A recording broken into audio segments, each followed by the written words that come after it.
The views and opinions expressed in this podcast do not necessarily reflect the views or positions of ACUMA, its board of directors, its management staff, or its members. The podcast discussion presented is conversational in nature and for general information only.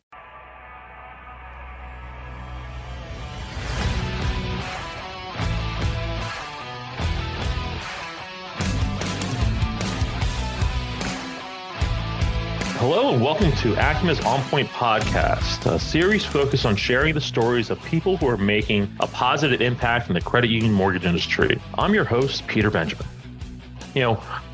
We have a great episode ahead of us, but before we get too much further, let's get a quick update from the ACUMA team. Cameron, you there?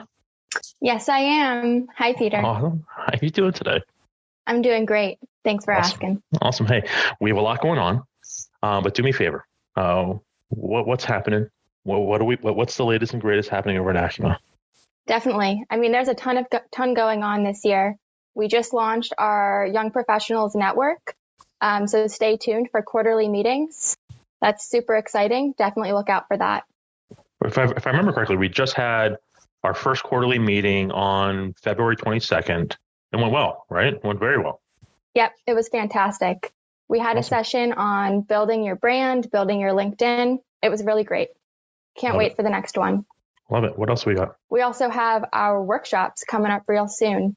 Our March workshop is in Dallas, Texas. And then we have another one coming up in June in Louisville. Next up, we have our regional summits. So those are brand new events, credit union attendees only, free to attend. And the first one is in April in the DC area. And then we have another one coming up in May, which is in the Denver area. Okay. Awesome. So we're busy, to say the least, but it's all good things. A lot of content coming to our members. I couldn't be more excited for all the hard work that you and Krista have done, getting everything to that point. Good update. Thank you. Thank you. Really excited. Good. Hey, don't go too far. We're going to be talking later. Okay. All right. So let's get started. Let's really dive in. Today, my guest is Bill Bodnar, Chief Revenue Officer at Tabrasa. He is the well-known face of the Mortgage Market Guide and a producer at the Bourbon Room. Now we're going to get to know him a little bit, and we're going to find out a little bit more about the Bourbon Room. But Bill, how are you doing, man? Hello. Good morning. I'm doing great, my friend. Awesome. New Year. So,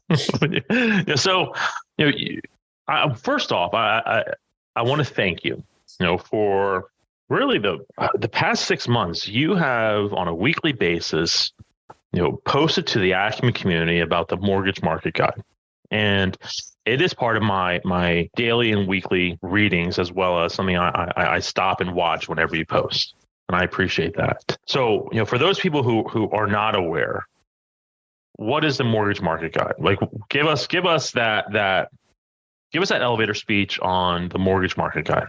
Sure. So Mortgage Market Guide is we call it a market intelligence solution. What we do, Peter, is provide daily insights and guidance for loan officers, sales leadership, so that you can elevate their financial literacy so they can compete better on deals. Like, you have people in front of you, members and clients in front of you, but also on the partner side, right? Being able to bring value to partners because they have the same struggles, right? Is now a good time to buy a home? What are interest rates doing? Should I lock? Should I float? And be able to kind of go over the entire what's going on in housing, interest rates in a way that's simple. And I think the biggest thing that we do, Peter, is we do it really simple. Like, we make this easy to understand so that a loan officer, even if it's a junior loan officer, can kind of take it in, right? But then also convey it. And I think that's kind of like the magic, because there's no shortage of information. There's information everywhere, but being able to give insights and guidance is very, very different. And I think that's where we come in. I mean, it's interesting because you use language that it's plain speak, a fifth grader could understand. But I think what draws me in, at least, is the humor that you use. I mean, between your presentations and the Mortgage Market Guide, I mean, you're not scared to throw out a joke from Old School, the movie, which I appreciate. And I think at the same time, I think that goes to show that, hey, we can talk about these things casually. It doesn't have to be so stiff and rigid, and you're going to walk away really prepared to talk about what's happening in the market. So I personally love that component because we don't have to be so serious all the time, right? I mean, what's the point? Yeah, well, there's enough sticky economists out there, right? Where it's like you try to understand this stuff. I think it's much more relatable if you could tell a story. Right. Storytelling is a big part of sales. And I think when it comes to, the economy and interest rates and housing, sometimes it could be a very, very dry subject. So if you can inject some humor and things that people can relate to, whether it's the movie Dodgeball or throwing the Fed under the bus, I think, those things can get people to understand it. That's right. If you can throw a wrench, you can throw a dodgeball. That's exactly right. So you've been with Tabrasa 26 years and you started off, in sales. How did you make that transition from sales to the mortgage market guide? That's a big leap, right? That's definitely a change in pace. Yeah. So the product we've been I've been helping with this product for over 2 decades now, and blessed because we have such 21 years with Tabrasa, right? Yeah, that's exactly right. And that's when we started Mortgage Market Guide. And so really kind of doing what I do since the beginning.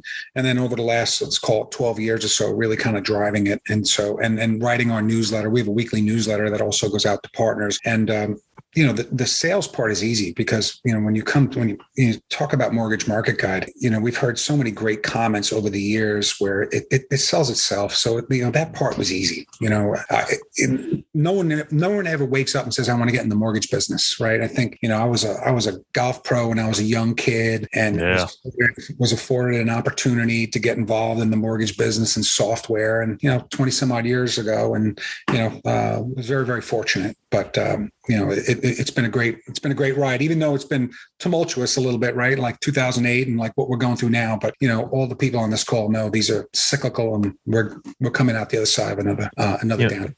That's interesting that you say, no one wakes up, one day, there's no, toddler out there. There's no middle school, high schooler out there that says, one day I'm going to be a mortgage professional, right? It's so my son's 5.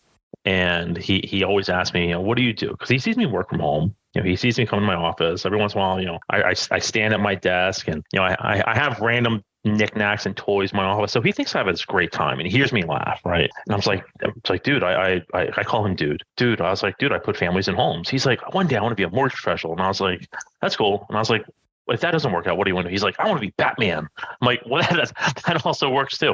You can be Batman and a mortgage professional. Save the day, right? Putting families at home and stopping crime. It's always good, right? So, Bill, you started off with it. And you hinted at it. You were a golf pro. Yeah. But not only were you a golf pro, you had a golf scholarship. I did. So one, what's your score? Do you want to be on my foursome at the next golf tournament?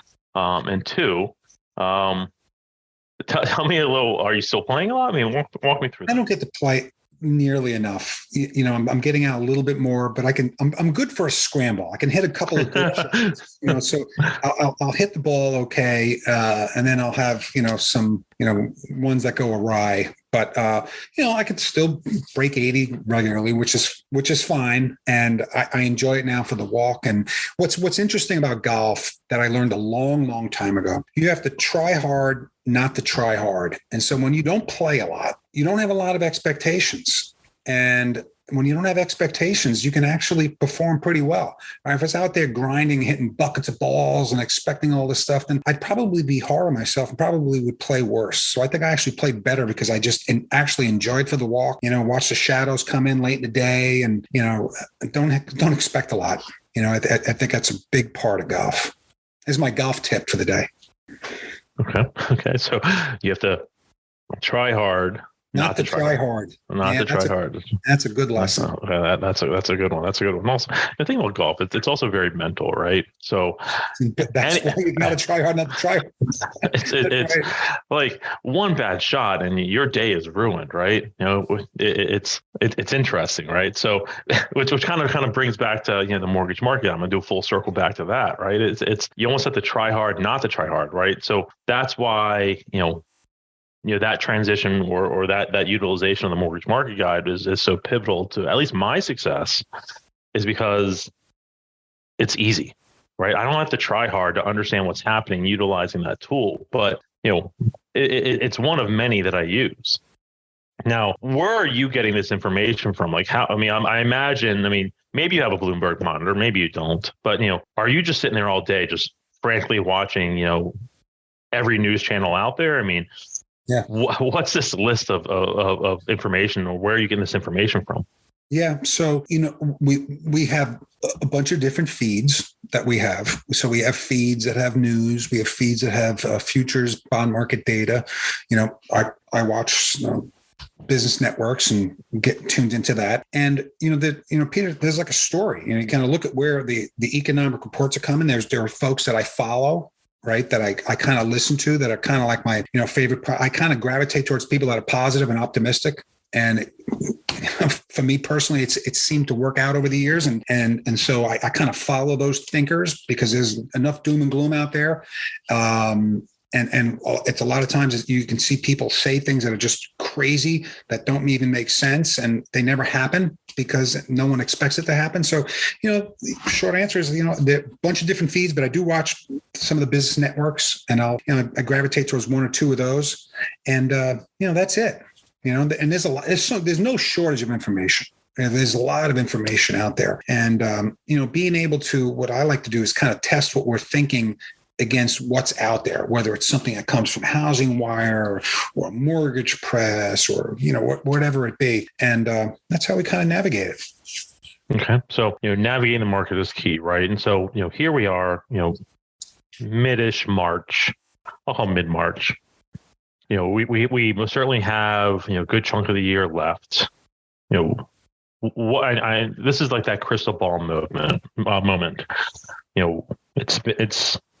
We wrap, 2022 was interesting, right? To say the least. Yeah.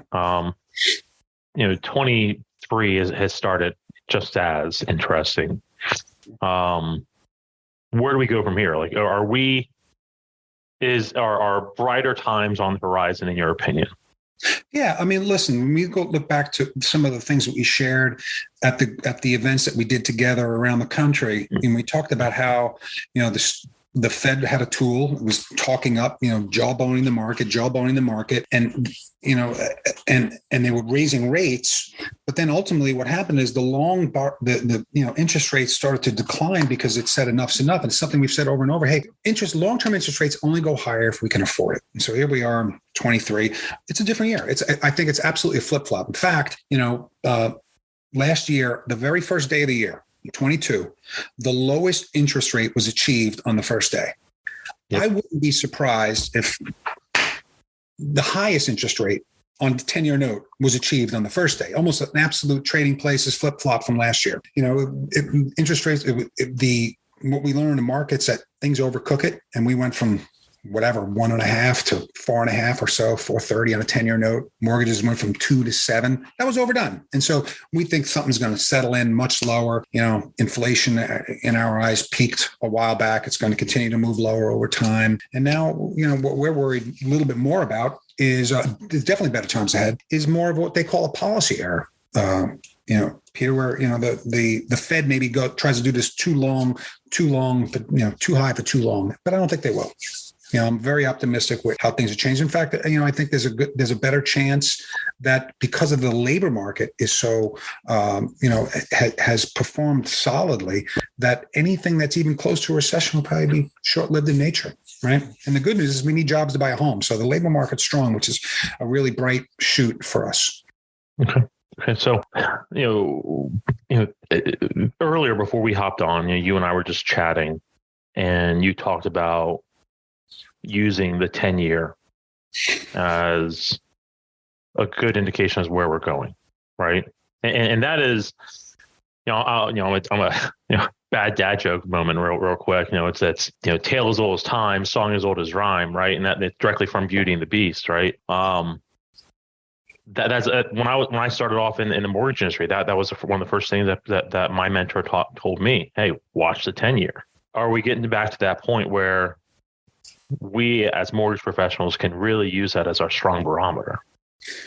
Yeah. So first off, at Mortgage Market Guide, what we watch, because the pricing comes from mortgage-backed securities, it's a different instrument than a treasury. I mean, treasury, candidly, Peter, when things get really unnerved, there's bad geopolitical things, and where there's an ultra safe haven, like I need to protect my money, that money finds its way into the treasury market. The mortgage-backed security market might get some, but not all of it. But the big difference in this world right now is that the Fed's trying to shrink their balance sheet. And so mortgages are not, the spread between mortgages and the 10-year note has gotten really wide. So it's a little bit of a different year. But the bottom line is they ebb and flow together. Right. So if interest rates are getting, long-term interest rates are improving, mortgage rates are going to improve with them. I watch the 10-year note. We talk about the 10-year note because your clients can relate to it. Your members, your credit union members, your partners can relate to it. They don't know what a mortgage-backed security is. They don't even want to know what that is. They want to know that you know it, but they don't. They can see the 10-year note. You can pull it up on CNBC on your phone. In 2 seconds, you know what's going on. So being able to talk to the ranges that we're seeing, I think gives a loan officer and teams incredible credibility, right? Being able to walk through some of this stuff. Okay. So, part of this series is, really getting to know people, and what drives them, what motivates them. So I guess that's the next question is, what motivates you day in, day out, get up, stare at monitors, watch the news all day long, family. I mean, give me something that motivates you. Well, what's really something is we have literally like a fanatical membership base. Peter, we have people using our product for nearly 20 years. People are going to be watching this call. Folks that are folks of, ACUMA that have been with us literally 15 plus years. Think about that for a second. I don't have a subscription personally.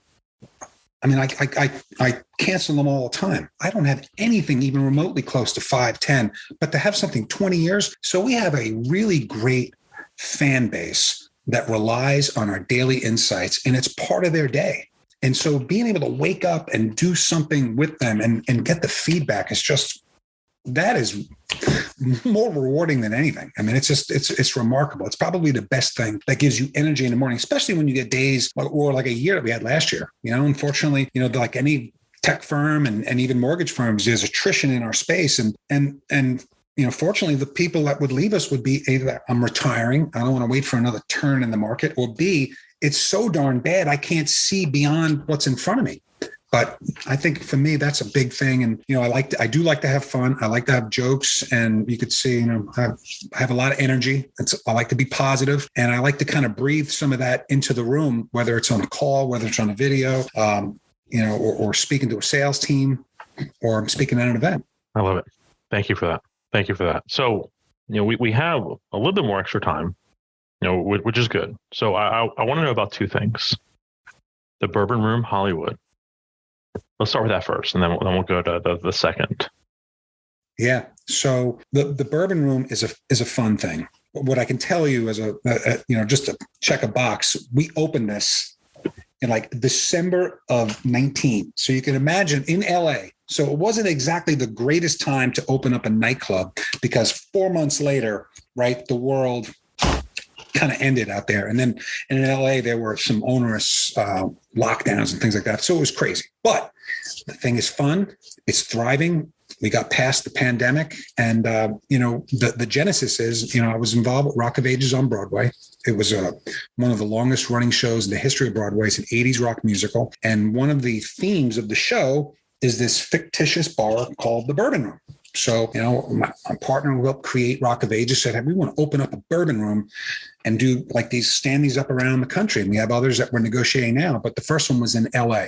And so this is this 80s themed kind of club. You go in, great music, great vibes, great food, and just a fun place to be. And it's literally right on Hollywood Boulevard. So it is kind of fun, but it was not so fun in the dark days of COVID.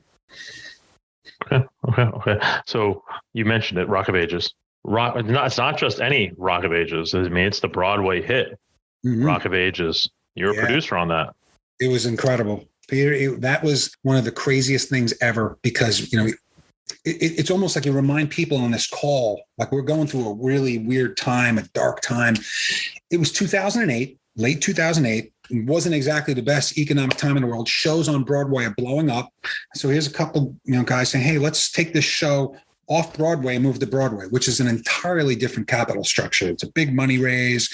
I had no idea. So we're passing the hat around and we take this 80s rock musical, stand it up, and we didn't even realize, you live and die by the reviews.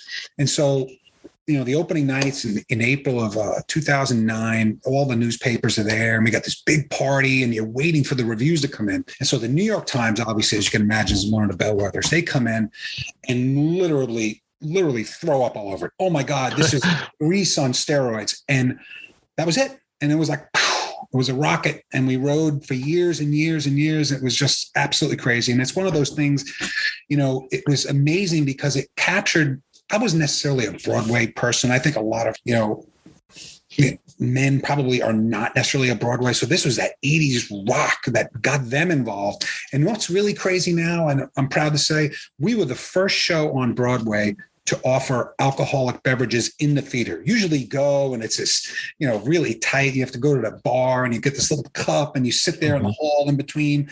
No, we had these 80s clad bar, waitresses and waiters coming down the hall with poker chips, serving, seltzers and the wine coolers, all these things. And the place was ruckus. It was just, so it was quite cool. It won a few awards, right? It travels all over the place. So it does. It's still, what you do is when you have a show on Broadway, then you ultimately kind of sell the licensing rights. And so a firm goes and buys those rights. And then, sometimes you'll see it at a college put it on, or you'll see a traveling show, but it's going to be around forever, probably. I mean, it won a few awards, right? Oh my God. Well, we were nominated for several Tonys, and we performed at the Tonys. I walked down the red carpet, and it was that's awesome. Hanging out with Poison. It was one of the craziest things. Here I am talking to a real celebrity. I love it. Never would have thought that the ACUMA On Point podcast would have a celebrity here. Almost had a Tony. You almost had a Tony. It was almost, yeah. Bill, that would have been so awesome. All right. Anyways, Bill, I thank you for spending the last 23 minutes with me. But we have to transition to the next segment. It's my favorite or second favorite segment, Get to Know You. Where, again, we typically we kind of reserve this time for fun facts, crazy statistics, some trivia, and at the same time, I've also reserved this time for some bad dad jokes. Now, to help us with the bad dad jokes, let's bring Cameron back on and let's tell Cameron some bad dad jokes. The idea is we have to try to make her laugh with as bad of dad jokes as they are.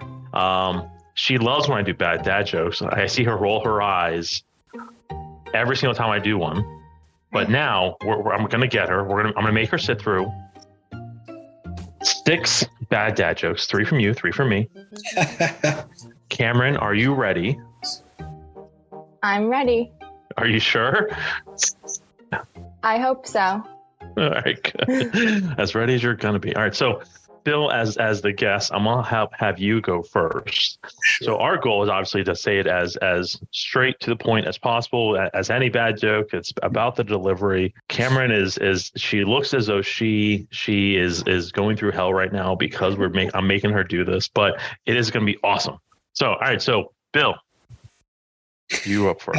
They have to be PG, correct? If you lean towards that PG-13, that's fine. Let's keep it. But yeah, because I have two teenage boys. Sometimes I want something that's not PG, and I get the cringe face, and If it leans towards PG-13, that's fine. Let's try to keep it PG. Okay, so I have 3, and I'll do my first one, and these are for the folks here in the call in the mortgage business, remember you share. Right, so you do one, then I do one. Okay, you do one, I do one. All right, got it. Here we go. So here we go. Cameron, she's already laughing. Why do fixed rates smell bad? Why? They never change. Very funny. I felt as though she was she's humoring us at this point. Oh, okay, yeah. So, oh my God. Right, okay. Believe me, I could see my teenage boys giving me the cringe look like, ooh, okay. Like, that's okay. They're bad dad jokes, right? They're bad. Exactly. Okay. So Cameron, I once tried to organize a professional hide and seek tournament. It was a complete failure. Good players are hard to find. That one wasn't it. Come on. All right. Tough crowd. You laugh at Bills. Oh, come on. I'm bringing out the big guns. I'm bringing out the big guns. Go. You ready? How did the mortgage on the deserted island feel? I don't know. How did it feel? Alone. Your first one was better. Oh. This one's better. A tough crowd. Okay. Cameron. Of all the inventions of the last 100 years, the dry erase board has to be the most remarkable. That one was better. All right. Yeah. All right. That was good. All right. Good. All right. Good. All right. Bill, last one. All right. What do you call really tall expenses? I don't know. What do you call them? Overhead. It's not good. That wasn't really a joke. No, it's not. Sensitive topic too right now. All right, Cameron, last one. All right. All right, hold on. I think I had a good one. My son told me he didn't understand cloning. I told him that makes two of us. Okay. Okay. All right. Well, that's not bad, right? Okay.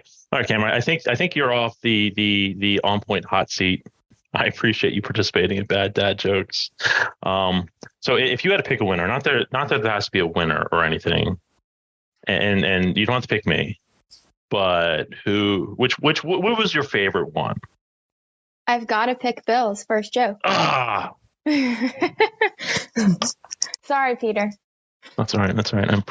I'm pretty sure that is retaliation against the fact that I'm making you do this, but no. I'll accept it. I'll take it. Good job, Bill. Congratulations on winning dad jokes. That's right. You win nothing. You get bragging rights, but that's about it. That's about it. That's right. Well, Cameron, thank you very much. Of course. Bill,